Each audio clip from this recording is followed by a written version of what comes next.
नमस्कार साथियों।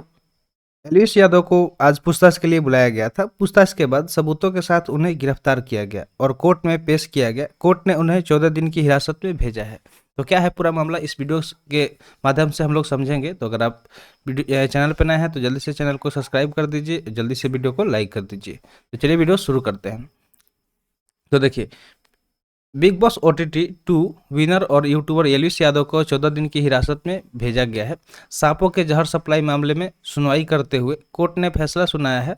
आज एलवीस को पूछताछ के लिए बुलाया गया था। पूछताछ के बाद सबूतों के साथ उन्हें गिरफ्तार किया गया और कोर्ट में पेश किया गया। अब यूट्यूबर को 14 दिन की रिमांड पर भेजा गया है। इस दौरान वे लुक्सर जेल में रहेंगे। इधर कुछ टाइम पहले जो एलवीस यादव है काफ़ी ज़्यादा यूट्यूब पे, इंस्टाग्राम पे छाए हुए थे, क्योंकि इन्होंने जो बिग बॉस होती है उसका ओटीटी 2 बिग बॉस का ओटीटी प्लेटफॉर्म वो जीता था इन्होंने।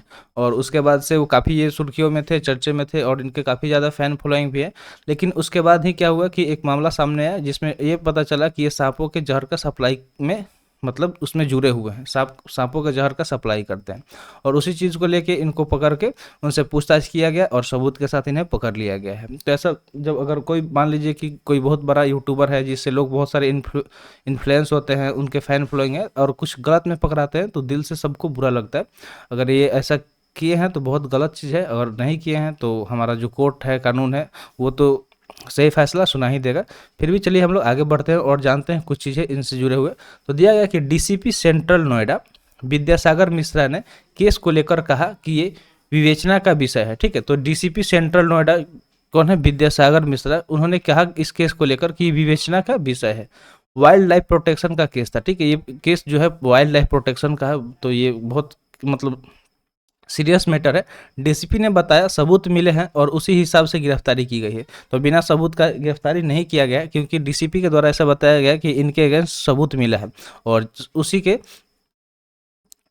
हिसाब से इनको क्या किया गया? गिरफ्तार किया गया। बिना सबूत के गिरफ्तार नहीं किया गया। 14 दिनों की न्यायिक हिरासत की मांग की है। उनकी कस्टडी नहीं मांगी गई। ठीक है, तो 14 दिनों की क्या हुई कि न्यायिक हिरासत की मांग की गई है और उसकी कस्टडी नहीं मांगी गई है। वाइल्ड लाइफ प्रोटेक्शन के तहत पहले एफआईआर थी। ठीक है, पहले क्या हुआ था, इनके अगेंस्ट वाइल्ड लाइफ प्रोटेक्शन को लेके एफआईआर हुआ था। तो कुछ टाइम पहले ये मैटर सामने आया था कि इनके मतलब ये सांपों के जहर का तस्करी करते हैं, उसका बिजनेस करते हैं, उस चीज़ को लेके इनके अगेंस्ट एफआईआर था।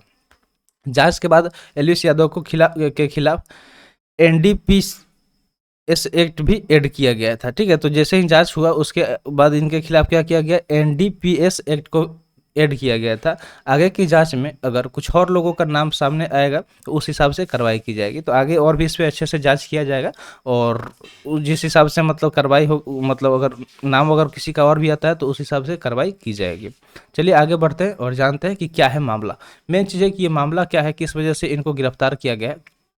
तो बता दें कि पीपल्स फॉर एनिमल्स ने एक स्टिंग्स ऑपरेशन किया। ठीक है, इस दौरान खुलासा हुआ कि Bigg Boss OTT 2 winner Elvish Yadav rave parties में सांपों के जहर सप्लाई मामले से जुड़े हैं। ठीक है, तो यहाँ पे एक नाम आपको देखने को मिला कि पीपल्स फॉर एनिमल्स। ठीक है, उसने क्या किया? एक स्टिंग ऑपरेशन किया था और उसी दौरान ये खुलासा हुआ कि जो बिग बॉस के विनर हैं ओटीटी 2 एलवीस यादव, तो एक रेव पार्टीज था, वहाँ पे ऐसा पता चला कि सांपों के जहर का सप्लाई के मामले में ये जुड़े हुए हैं। उसमें नोएडा के सेक्टर 51 में एक पार्टी में सांप का जहर सप्लाई कराने के मामले में एलवीस समेत 6 और लोगों का नाम सामने आया था। तो उस टाइम क्या हुआ कि जो नोएडा के सेक्टर 51 है वहाँ पे पार्टी में सांपों का जहर सप्लाई कराने के मामले में एलवीस के साथ साथ 6 और लोगों का नाम सामने आया था।